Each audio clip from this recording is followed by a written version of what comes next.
Happy Saturday. Not too long ago, we had an episode on Augustin Daly, and we talked about the installation of air conditioning at his Fifth Avenue Theater in New York. Not long after that episode came out, we got an email from listener Charlotte asking if we had ever done an episode on the history of air conditioning, and I thought, hey, I meant to pull that out as a Saturday classic to run after the Augustin Daly episode, but I forgot. So here it is now, weeks later. Thanks, Charlotte. This episode originally came out on August 29th, 2018. Welcome to Stuff You Missed in History Class, a production of iHeartRadio.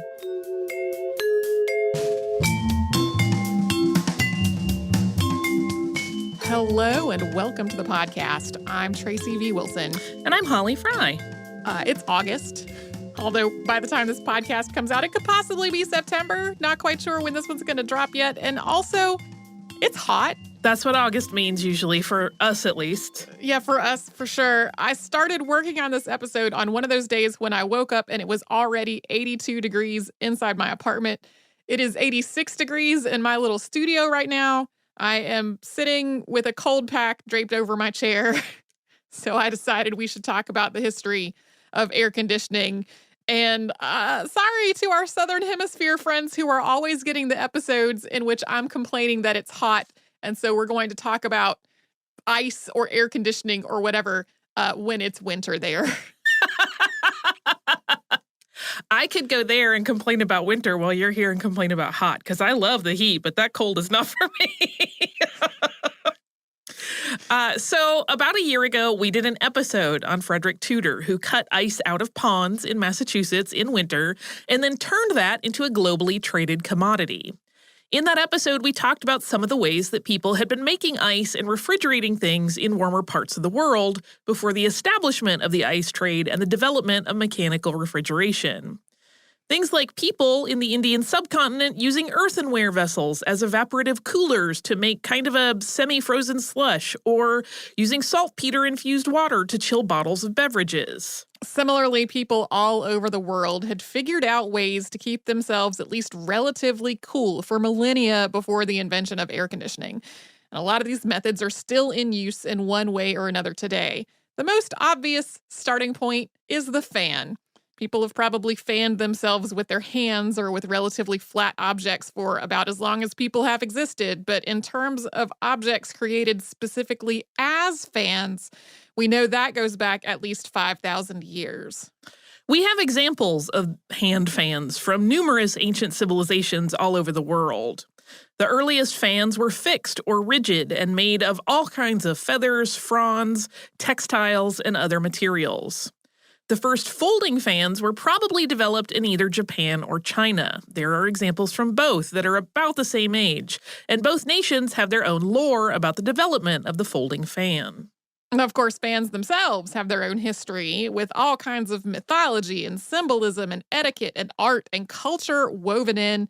In a lot of cultures, fans have also had religious or ceremonial uses as well, and that's on top of all the variation in the materials that fans have been made of and how they've been designed and constructed. We probably, if we felt inclined, could do a whole episode just on fans. Only if we talk about Star Trek and the fan dance. Then I'm in. A lot of the earliest personal cooling methods were built around the fan, people either fanning themselves or having a servant or an enslaved person do it for them. In places that were both hot and dry, people used fans to force air through dampened screens or mats, which would both humidify the air and cool the air as water evaporated.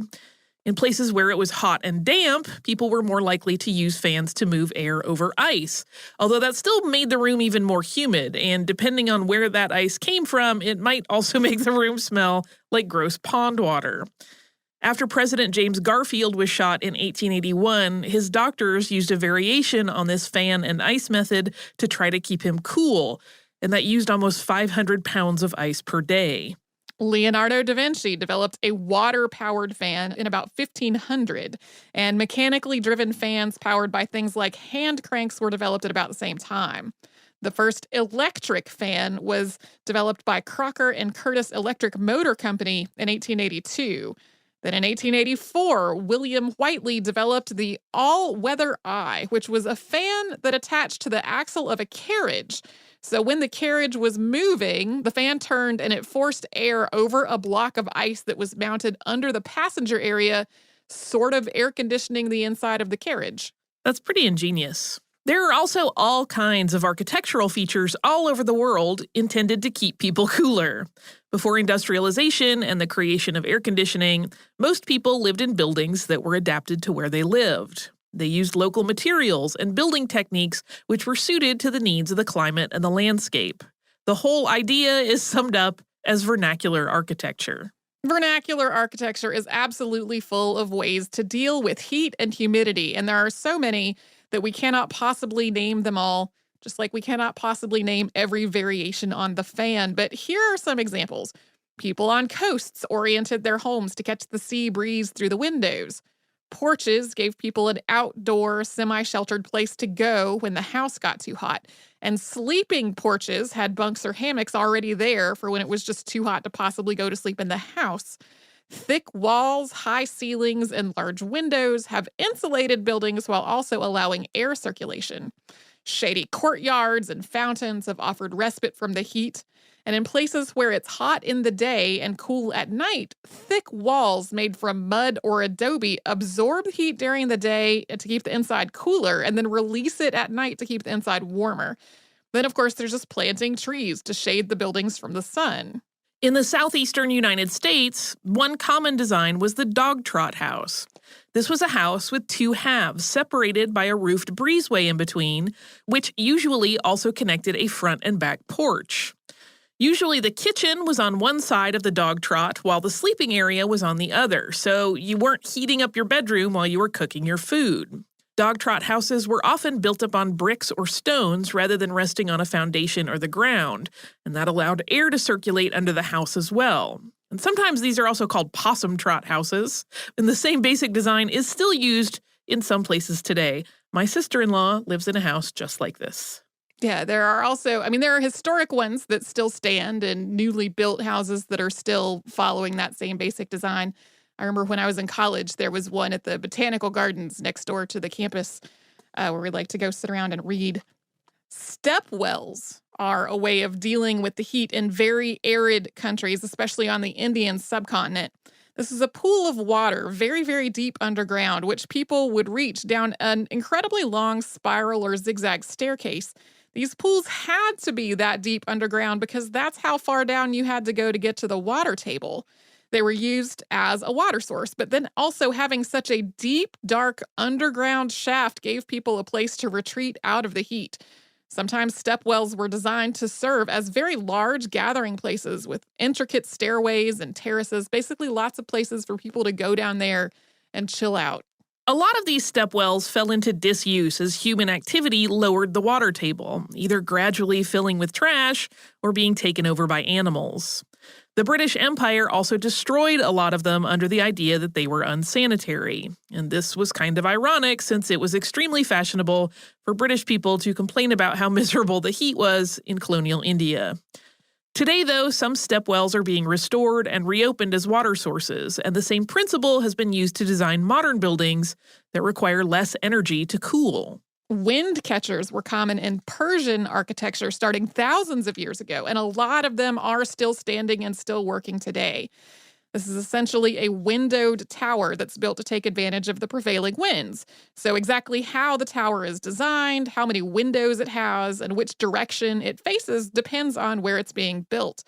When the wind blows through a wind catcher, it draws hot air up out of the house.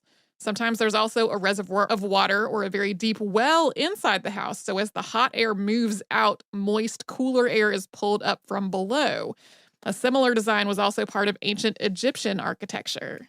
So vernacular architecture is just full of things like this. And people living in hot places have also adapted their behavior, like the siesta during the hottest part of the day.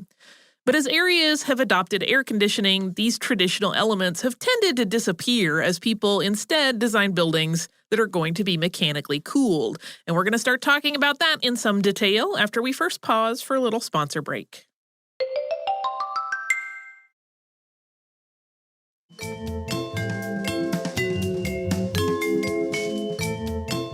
Modern air conditioning was developed in the United States, and the United States has adopted it much faster than the rest of the world. So the next stretch of this show is going to be pretty US-centric.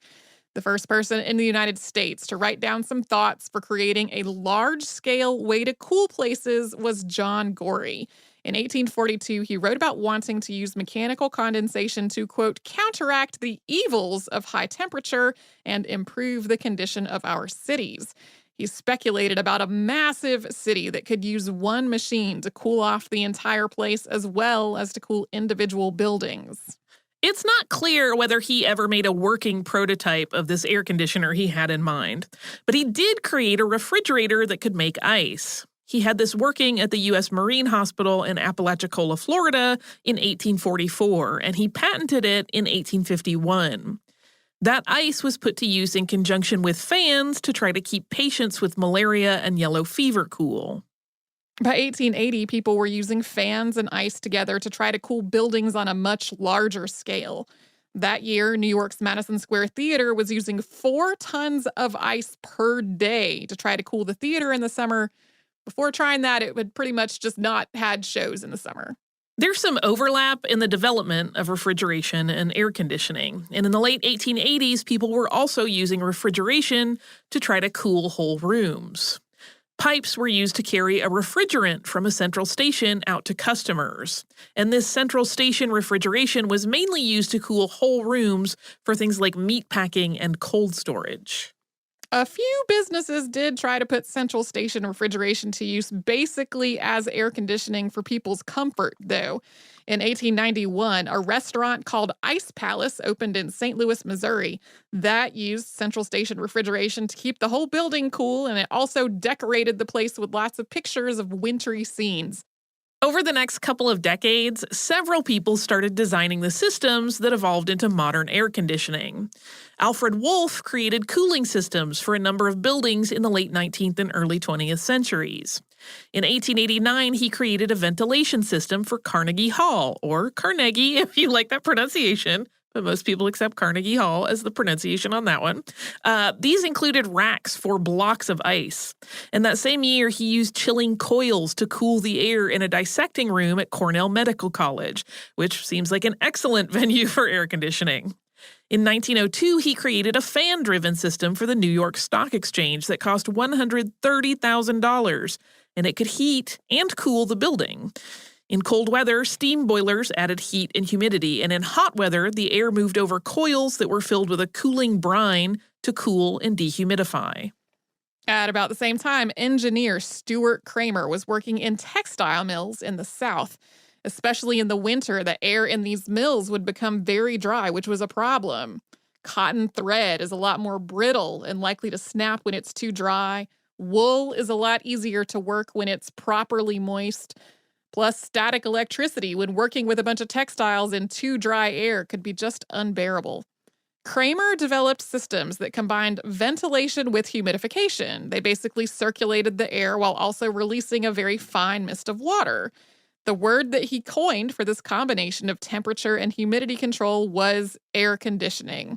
Kramer was awarded a patent for his air conditioning system in 1906. Concurrently with Wolff and Kramer, Willis Carrier was working at Buffalo Forge Company. And the company made things like blowers and bellows, and he had been made head of its new experimental engineering department. Those 3 men that we've just talked about, his is probably the name that at least rings a bell because Carrier is still associated with air conditioning. We just got a new air conditioner installed, and it is a Carrier unit. So Sackett Wilhelm's Lithographing and Publishing Company in Brooklyn, New York, was one of Buffalo Forge Company's clients, and they were having a problem with humidity. Variations in the humidity affected the paper that was running through their printing presses. Sometimes this would cause the ink to bleed or to smear or for the paper to visibly warp. But a bigger problem was that they were printing in color. Colored inks went onto the paper one layer at a time. Even a slight difference in humidity affected the paper enough that the colors would be out of register. Those layers wouldn't line up correctly. It would not look like a cleanly printed color document. It would look like overlapping out of the lines, messed up color. I'm thinking about the various episodes we have done about artists and their work getting printed cheaply, and I'm betting probably these problems were part of how they ended up such a mess. So Carrier developed a system that moved air over a series of coils that were cooled with compressed ammonia. Moisture condensed out of the air and onto the coils, drying it out, which also had the side effect of cooling the air off. He ultimately developed a cooling, dehumidification, and air circulation system that maintained a temperature of 70 degrees Fahrenheit in winter or 80 degrees in summer and a relative humidity that was a consistent 55%. This was Carrier's first attempt at indoor climate control, and he went on to be awarded numerous patents within the field.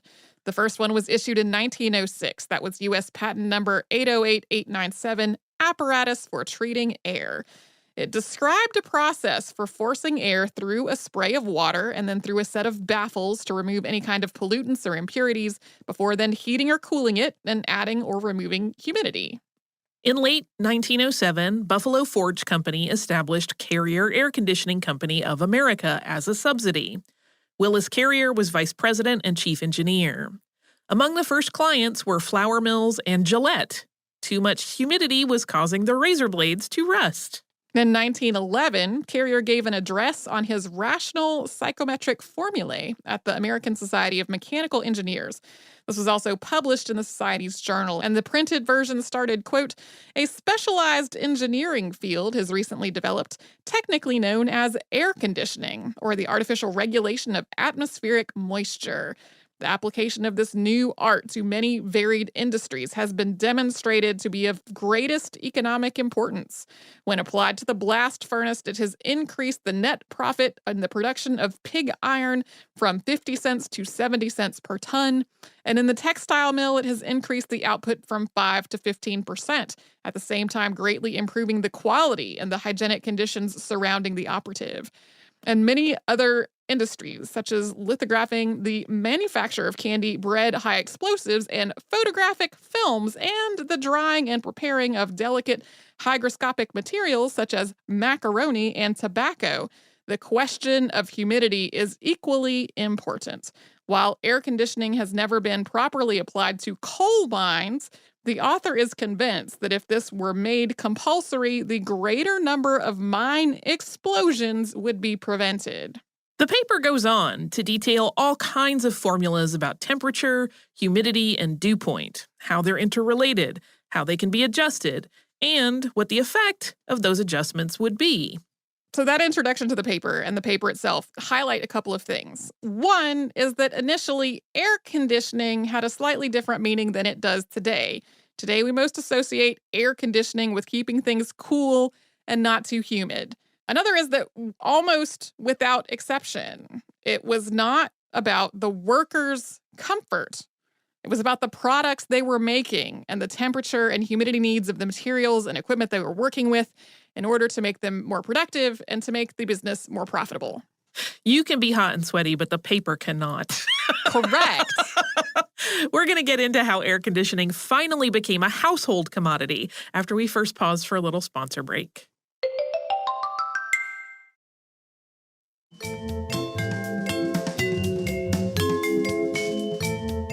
In the early 1900s, the general public didn't get to experience much air conditioning in the United States unless it was something that was being employed at their work to make their work more profitable. The St. Louis World's Fair used mechanical cooling at the Missouri State Building in 1904. Roughly 20 million people attended the fair, and for a lot of them, this was the first ever experience they had with air conditioning. Home air conditioning was still way out of reach. The first home air conditioner was installed in 1914 at the Charles Gates Mansion in Minneapolis. And it's not clear whether or not that air conditioner was ever actually used because no one was living in the mansion at the time. That same year, Buffalo Forge Company decided to pull out of the air conditioning business. Willis Carrier and some of his colleagues founded Carrier Engineering Corporation the following year, with Carrier as its president. Still, at this point, air conditioning was mainly focused on industry, not comfort. And the availability of air conditioning meant that factories were being opened in places where the climate had not been very conducive to it before that. Industrial systems did sometimes have a side effect of making things more comfortable for workers, though. For example, the use of air conditioning in tobacco processing kept the tobacco leaves at the right humidity level, but it also really cut down on the amount of dust that the workers were subjected to. There were also, of course, other cases where it was the opposite, where this new air conditioning system would make it feel to employees like it was cold and damp, and they would want to open the windows. And if they opened the windows, that would ruin the entire point of having had this air conditioning in the first place. It was in the 1920s that people started experiencing air conditioning that was specifically installed to make them more comfortable while also still being all about profitability, because this was at movie theaters. There had been theater cooling systems that combined ice blocks and fans before this, but they often weren't all that effective. They might wind up with some parts of the theater being cold and damp while others were hot and damp. Carrier Engineering Corporation installed the first modern air conditioning system at a movie theater at Metropolitan Theater in Los Angeles in 1922. And this was the start of 3 huge trends. Number 1, air-conditioned movie theaters. Number 2, movie theaters heavily advertising their air conditioning. And number 3, big movies coming out in the summer when everybody would be going to the movies to get out of the heat. By the start of World War II, most of the movie theaters in the southern United States had air conditioning. And the U.S. isn't the only place where movie theaters were the first public buildings to be air-conditioned. The first public building to be air-conditioned in Hong Kong was King Cinema. That happened in 1931. After movie theaters, the next public buildings to be air-conditioned in the United States were mostly large department stores, especially in the South. Smaller stores followed, and then came office buildings, with the first air-conditioned offices often being banks. The United States government started air conditioning some of its buildings in the late 1920s. The House of Representatives chamber was air-conditioned in 1928, and then the Senate in 1929, and then the White House and Executive Building in 1930. The Supreme Court was air-conditioned in 1931. There had been some debate about whether these systems should be installed. Even though Washington, D.C. summers are famously punishing in terms of the heat and humidity, there were worries that people would see legislators and Supreme Court justices as weak if they were going to work in comfortable air-conditioned buildings. Over these same years, Carrier and other engineers were continuing to refine air conditioning technology. This included more efficient compressors for the refrigerant and refrigerants themselves that were safer to use. That compressed ammonia that was being used in the earliest air conditioners was extremely toxic. What? Breathing ammonia air isn't good for me?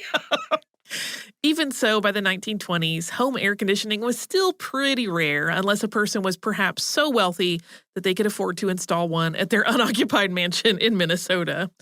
But that started to change as corporations started to develop more compact and affordable models. Frigidaire debuted a room cooler in 1929. And in 1931, H.H. Schultz and J.Q. Sherman launched an early version of the window air conditioner that was too expensive to actually be workable. The Thorn room air conditioner came out in 1932, and most of today's window air conditioners still look a lot like it. Yeah, the window air conditioning technology has not changed all that much since this happened. Hotels had started installing air conditioning not long after movie theaters did, but at first it was only in the lobbies and the public spaces. The first hotel with air-conditioned guest rooms was the Detroit Statler in 1934. Even though window air conditioners were starting to become a lot more affordable, the Great Depression took a toll on the whole industry. One exception was in the American Southwest, which was also struck by the Dust Bowl at about the same time. People who could find the money to do so installed air conditioners to try to keep the relentless dust out of their homes. In 1939, the Carrier Company went to the New York World's Fair with its Igloo of Tomorrow, which both demonstrated and educated people about air conditioning. That same year, Packard debuted the first air-conditioned car, but that was pretty slow to be adopted. Only 10% of cars sold in the United States had air conditioning in 1966, but by 2000, it was 98%. Also in the 1930s, swamp coolers started to be manufactured to cool the air in dry environments. Unlike most of the systems we've been talking about, which use coils filled with some kind of refrigerant to cool and dehumidify the air, swamp coolers cool the air by adding moisture.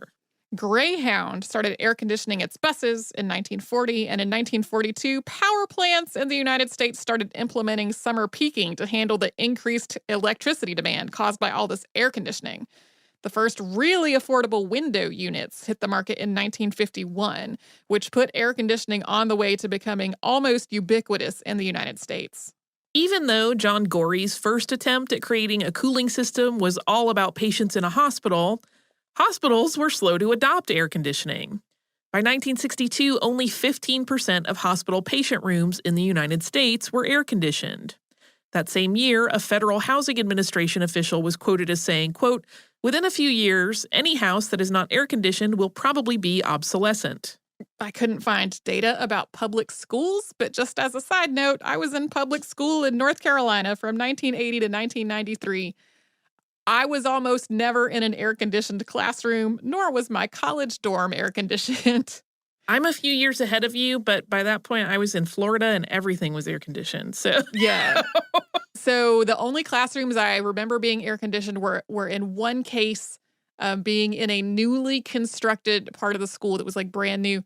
We also had these things that were called portable classroom units. Oh, They yes. were really trailers. The trailers were air-conditioned most of the time with like a little window unit. And that was really it. So we had this whole system of if it was going to be too hot for it to be safe in the classroom, we had an hour early dismissal. Huh. Fascinating. Yeah. So that's the story of how hot it was. There would usually be an oscillating fan mounted up on the wall, and just the kids in the classroom seats would just sort of sway back and forth trying to catch the air from the oscillating fan for as long as possible. Meanwhile, I was like the weirdy kid, like, can I stand outside? It's cold in here. Central air conditioning debuted in the 1970s. That was also in the middle of an energy crisis. This prompted the U.S. federal government to put together its first federal energy efficiency standard for air conditioning.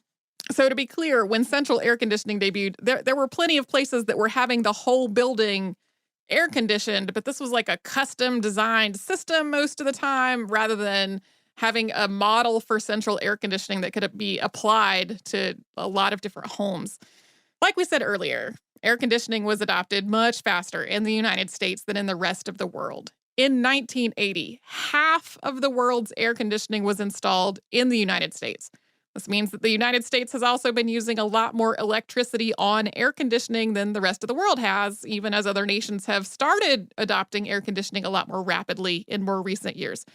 In 2015, the United States was using more electricity for air conditioning than the entire rest of the world was, and was using more electricity just for AC than the entire continent of Africa was using for any purpose at all.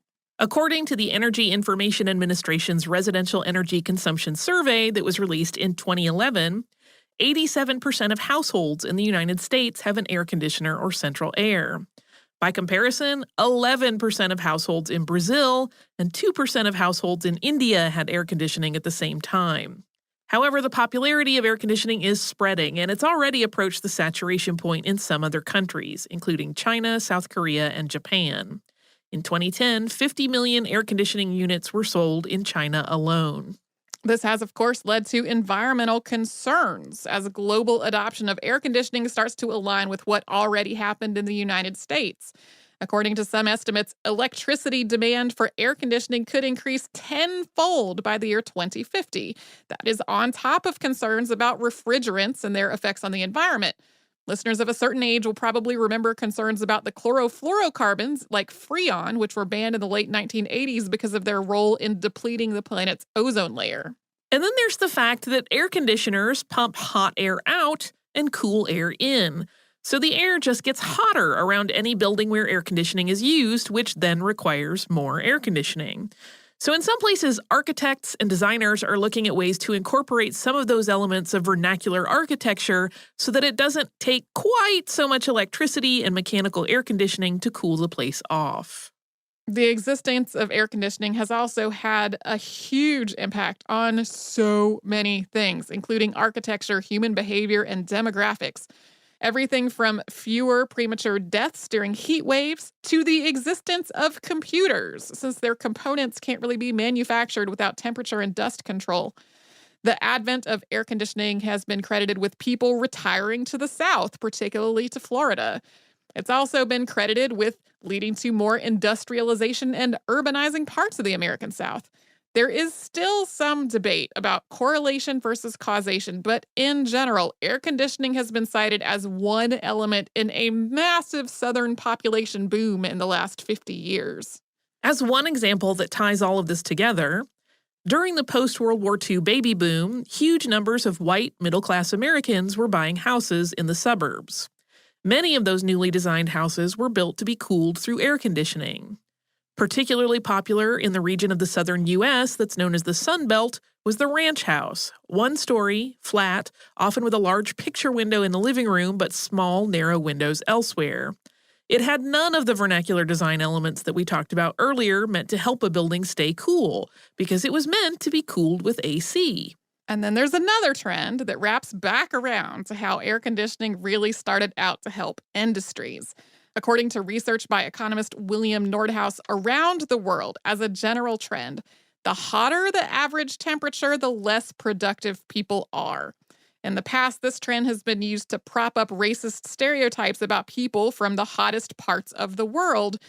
But really, there's just a lot of data that being hot makes it harder to be productive. Just as one example, this summer that we're recording this podcast, the Harvard T.H. Chan School of Public Health published a study about how students who lived in non-air-conditioned buildings in Boston performed more poorly on cognitive tests than their peers who had air conditioning. So at least in theory, air conditioning or some method of cooling makes countries with a really hot climate more productive than they could be without it. So it's still about productivity and profitability as much as it's about people's comfort.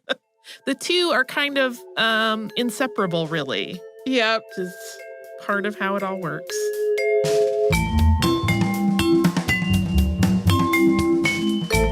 Thanks so much for joining us on this Saturday. Since this episode is out of the archive, if you heard an email address or a Facebook URL or something similar over the course of the show, that could be obsolete now. Our current email address is historypodcast@iHeartRadio.com. Our old How Stuff Works email address no longer works.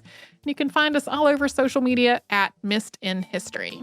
And you can subscribe to our show on Apple Podcasts, Google Podcasts, the iHeartRadio app, and wherever else you listen to podcasts. Stuff You Missed in History Class is a production of iHeartRadio. For more podcasts from iHeartRadio, visit the iHeartRadio app, Apple Podcasts, or wherever you listen to your favorite shows.